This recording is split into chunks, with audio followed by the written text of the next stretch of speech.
சீமான், H ராஜா இவங்க 2 பேரும் பார்த்தீங்கன்னா, ஒரே டோனில் பேசுவாங்க. அவங்ககிட்ட என்னன்னா, எந்த கருத்தும் இருக்காது. ஆனா கத்தி கத்தி பேசுவாங்க. கத்தி பேசுறதுனால அது சரியா இருக்கும் அப்படின்னு சொல்லிட்டு, அவதூறுகளையும், அவச்சொல்களையுமே என்ன பண்ணுவாங்கன்னா, அள்ளி தெளிக்கக்கூடிய ஒரு வேலைய பார்ப்பாங்க. அப்படிப்பட்ட ஒரு வேலைய அர்ஜுன் சம்பத்து கூட்டுன மேடையில போய் பேசிட்டு, ஓடி ஓடி ஒளிஞ்சுக்கிட்டு இருந்த கஸ்தூரிய தமிழ்நாடு போலீஸு வலை போட்டு தூக்கிட்டு வந்து என்ன பண்ணிடுச்சு, இன்னைக்கு ஜெயில்ல அடைச்சிடுச்சு. அதனால அந்த கஸ்தூரிக்கு யார் யாரெல்லாம் முட்டு கொடுத்துருக்காங்க அப்படின்னு தான் நம்ம பார்க்க போகிறோம். வாங்க வீடியோக்குள்ள போகலாம்.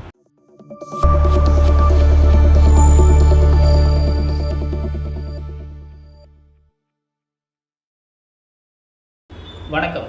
சும்மா கிடந்த சங்க ஊதி கெடுத்தானா ஆண்டின்னு ஒரு பழமொழி சொல்லுவாங்க.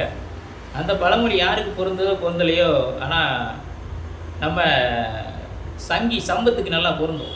காரணம் என்னென்னு கேட்டிங்கன்னா, இந்த சங்கி சம்பத்து என்ன பண்ணிட்டாப்புலன்னா, இருக்கிற பாப்பானுகளெல்லாம் ஒன்றா கூட்டி, உங்களுக்கு நான் வந்து பாதுகாப்பு மாநாடு நடத்துகிறேன் அப்படின்னு சொல்லிட்டு, அதில் வந்து இந்த கஸ்தூரி இருக்காப்புங்களா, அதான் நம்ம திராவிடியா கஸ்தூரியை கூப்பிட்டு வந்து பேச வச்சு, திராவிடியா கஸ்தூரி என்ன பண்ணிடுச்சுன்னா, அதில் வந்து ஆடு புழுக்கப்பட்ட மாதிரி கண்டதெல்லாம் பேசி என்ன பண்ணிடுச்சு, மாட்டிக்கிடுச்சு. சரி, அது கொஞ்சம் வாயடக்கத்தோடு பேசியிருக்கணும். காரணம் என்ன கேட்டால், இங்கே ஹெச் ராஜா பேசுகிறாப்புல, சீமான் பேசுகிறாப்புல, இவங்கெல்லாம் என்ன பண்ணிட்டாங்க, அது மாதிரி நம்மளும் பேசுவோம். அப்போ நம்மளை யாரும் இன்னும் பண்ண முடியாது, நம்ம ஒரு பாப்பாத்தி, அதனால் நம்மளை யாரும் ஒன்றும் பண்ண மாட்டாங்க அப்படிங்கிற ஒரு திமிரு தெனாவட்டில் பேசுனதுனால அதை என்ன பண்ணிடுச்சு, இன்றைக்கி மாட்டிக்கிடுச்சு. அதுவும் குறிப்பாக பார்த்திங்கன்னா, தெலுங்கர்கள்லாம் வந்து இங்கே இருக்கக்கூடியவங்களுக்கு அந்த புறத்தில் சேவை செய்ய வந்தாங்க அப்படின்னு சொல்லி அவங்கள வந்து அவதூறாக பேசுனதையும் நம்ம பார்த்தோம். அதே மாதிரி முன்னாள் முதலமைச்சராக இருந்த திரு மு கருணாநிதி அவர்களோட குடும்பத்தையும் அவரையுமே அசிங்கமாக பேசுகிறதையும் நம்ம கஸ்தூரியோட பேச்சில் பார்த்தோம். இது எல்லாத்துக்கும் மேலே பார்த்திங்கன்னா, இந்த பாப்பார கூட்டம்லாம் ரொம்ப தைரியமான கூட்டம் மாதிரியும் அஞ்சு நடுங்கி ஏதோ கூட்டத்திலேருந்து எதுவுமே பேச தெரியாமல் நம்ம எதோ பேசிட்டு போயிடுற மாதிரி என்ன சொல்லிச்சுன்னா, கூட்டத்திலேருந்து எதையோ போட்டுட்டு ஓடுறாங்க அப்படின்னு சொல்லி ஒரு அசிங்கமான ஒரு வார்த்தையை சொல்லிச்சு. அப்போ இந்த கருத்து செறிவில்லாத இந்த பாப்பார கூட்டம் என்ன பண்ணணும்னா, இப்படி அசிங்கமாக தான் பேசும். அப்படி இல்லைன்னு வச்சுக்கோங்களேன், அவதூறு தான் அள்ளி தெளிக்கக்கூடிய ஒரு வேலையை செய்யும். இப்போ இந்த கஸ்தூரியோட பேச்சு எப்படி இருந்துச்சு பார்த்திங்கன்னா, ஹெச் ராஜா, சீமான், அர்ஜுன் சம்பத் மாதிரியான இந்த சங்கிகள் இருப்பாங்களா, இவங்க எப்போவுமே ஒரே மாதிரி டோனில் தான் பேசுவாங்க.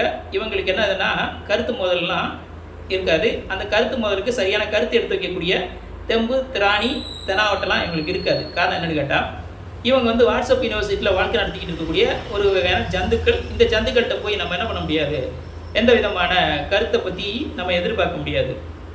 அதுவும் குறிப்பாக பார்த்திங்கன்னா, நம்ம ஹெச் ராஜாவும் நம்ம இந்த இவன் பேர் என்ன பேர், அண்ணன், எல்லாருக்கும் நம்ம ஒரே ஒரு அண்ணன் தான் இருக்காப்ல தமிழ்நாட்டில், அதான் நம்ம சீமான் அண்ணனும் என்ன பண்ணுவாப்புலன்னா, எங்கேயா போய் பேச போகும்போது என்ன பண்ணிடுவாப்புலன்னா, டக்குன்னு மன்னிப்பு கடிதத்தை எழுதி வச்சுக்கிட்டு தான் போய் பேச போவாங்க.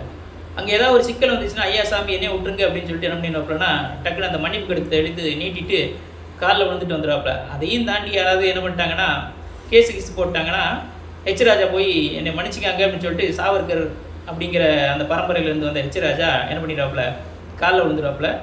இந்த சீமான் இருக்காம்ல, அவன் என்ன பண்ணுவான்னா, நான் அண்ணி ஜெயலட்சுமியோட வீர விளையாட்டு விளையாண்டதுக்காக என்னை கைது பண்ணிட்டாங்க, தம்பிகள் எல்லோரும் வந்து என்ன பண்ணணும், போலீஸ் ஸ்டேஷனுக்கு வரணும் அப்படின்னு சொல்லி ஒரு அறிவிப்பை கொடுத்துட்டு போகக்கூடிய ஒரு புறம்போக்கு தான் யார், இந்த சீமான். இது எல்லாத்துக்கும் மேலே ஒரு கருத்தால் எதிர்கொள்ள முடியாத சங்கி தான் யாருன்னு பார்த்தீங்கன்னா, இந்த அர்ஜுன் சம்பத். இந்த அர்ஜுன் சம்பத் தான் தோழர் மதிவதனியை வந்து அடிக்க பாய்ந்த ஒரு அறிவுகட்ட முட்டாள். அப்போ இந்த முட்டாள்களை பின்பற்றி இந்த முட்டாள்கள் வழியில் பேசி, அதே மாதிரி கத்தி பேசினா கரெக்டாக பேசுவாங்க அப்படிங்கிற ஒரு தோரணையில் பேசின இந்த அம்மா என்ன பண்ணிடுச்சுன்னா, கஸ்தூரி மாட்டிக்கிடுச்சு அப்படிங்கிறது தான் வெளிப்படையான உண்மை. இதுலேருந்து நமக்கு என்ன தெரியுதுன்னு கேட்டிங்கன்னா, சங்கிகளுக்கும் இந்த பார்ப்பன கும்பல்களுக்கும் எந்த கருத்தும் இருக்காது. அவங்க என்ன பண்ணுவாங்கன்னா, அடுத்து அவங்கள அவமானப்படுத்துவாங்க, அவங்க எல்லோரும் நம்ம கீழே இருக்குன்னு நினைப்பாங்க, அவங்கள அடிமைப்படுத்தணும், அதுக்காக நம்ம என்ன பண்ணணும், நான் பெரியவங்க அப்படின்னு சொல்கிறத எப்போவுமே தொடர்ந்து சொல்லிக்கிட்டு இருப்பாங்க. இப்படிப்பட்ட கருத்தை முன்வைக்கும்போது தான் என்ன ஆகுதுன்னா, இங்கே இருக்கக்கூடிய அறிவாளிகள் இந்த முட்டாள்கள் மேலே என்ன பண்ணுறாங்க, கேஸ் போட்டு இவங்களுக்கு சரியான பாடம் கற்பிக்காங்க. அப்போ அந்த நேரத்தில் என்ன பண்ணுறது, நான் இப்படி தான் பேசுனேன்னு சொல்லி அதுக்கு விளக்கம் கொடுக்க முடியாமல் கடைசியில் என்ன பண்ணுறாங்க, காலில் விழுந்து மன்னிப்பு கேட்டு கதறக்கூடிய சூழல்கள் தான் நம்ம பார்த்துட்ருக்கோம்.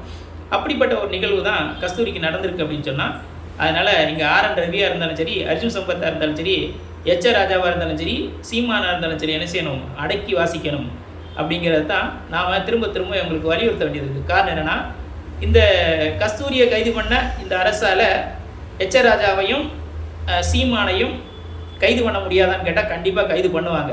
இது எல்லாத்துக்கும் மேலே பார்த்தீங்கன்னா இந்த என்ன சொல்லிட்டுருக்காப்புலன்னா, கஸ்தூரி பேசுனதில் என்ன தப்பு இருக்குது அப்படின்னு சொல்லி முட்டு கொடுத்துருக்காப்புல.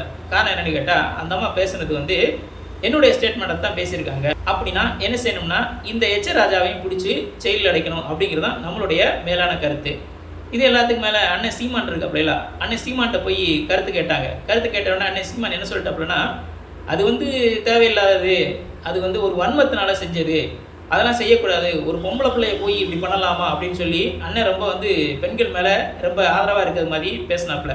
எதுக்கு சீமான் இந்த கஸ்தூரி மேலே இவ்வளோ கரசனையோட பேசுகிறாரு அப்படின்னு கேட்டிங்கன்னா, விஜயலட்சுமியும் சீமானும் அந்த ஒரு விளையாட்டு விளையாண்டு அதுக்கப்புறமா மாட்டிக்கிட்டாப்புல, அதுக்கு வந்து இடையில போய் இடைத்தரகராக இருந்து பஞ்சாயத்து பண்ணது யாருன்னு கேட்டிங்கன்னா இந்த கஸ்தூரி தான். அந்த ஒரு பாசம் பற்றெல்லாம் வந்து யாருக்கு இருக்கும்? சீமானுக்கு இருக்கும். அதன் அடிப்படையில் தான் என்ன பண்ணுறாப்புன்னா, கஸ்தூரியை நம்ம வந்து காப்பாற்றணும் அப்படின்னு அண்ணன் முட்டு கொடுக்குறாப்புல. அண்ணன் வந்து அசிங்கமான மனிதர்கள் எல்லாத்துக்கும் முட்டு கொடுக்கக்கூடிய ஒரு நபர் அப்படின்னு நமக்கு தெரியும். ஏன்னு கேட்டிங்கன்னா, கேடி ராகவன் அந்த பூஜை அறையிலேருந்து ஒரு பூஜை புனஸ்காரம்லாம் பண்ணதை வீடியோ வந்துச்சு. அதுக்கு முட்டு கொடுத்தது யாருன்னு கேட்டிங்கன்னா, அறிவட்ட அண்ணன் சீமான் தான். அதே மாதிரி அந்த என் பேர் என்ன பேர் இடும்பாவனம் கார்த்தின்னு ஒருத்தன் இருக்கான்ல, அந்த நாத்தாக்காவில், அவன் செஞ்ச அயோக்கியத்தனத்தையும், தம்பி நீ அதை தொடர்ந்து செய், உன்னுடைய அண்ணன் நான் மூத்தவன் இருக்கேன் அப்படின்னு சொல்லி அவனையும் அந்த அயோக்கியத்தனத்தை தொடர்ந்து செய்கிறதுக்கு என்கரேஜ் பண்ணுறது யாருன்னு கேட்டால் இந்த சீமான் தான். அப்போ இப்படிப்பட்ட இந்த சில்லற பசங்களை நம்பி நாமெல்லாம் தமிழ் தேசியத்தை மீட்டெடுக்க போகிறோம் அப்படின்னு சொல்லி இங்கே இருக்கக்கூடிய இளைஞர்கள்லாம் அவங்க பின்னாடி போனீங்கன்னா, கடைசியில் திருநெல்வேலியில் வச்சு அந்த கருத்து கேட்பு கூட்டத்தில் இங்கே இருக்கக்கூடிய இளைஞர்களுக்கு என்ன அவமானம் இருந்துச்சோ அதே மாதிரியான அவமானம் தான் உங்களுக்கும் நேரும் என்று சொல்லி, இது போன்ற சமூகம், அரசியல், பொருளாதாரம் மற்றும் விளிம்பு நிலை மக்களின் குரலாக ஒழிக்கும் தாடிக்காரன் தடி யூடியூப் சேனலை லைக் பண்ணுங்கள், ஷேர் பண்ணுங்கள், கமெண்ட் பண்ணுங்கள், அப்படியே சப்ஸ்கிரைப் பண்ணுங்கள். மானமும் அறிவும் மனிதனுக்கு அழகு. நன்றி. நான் குமார்.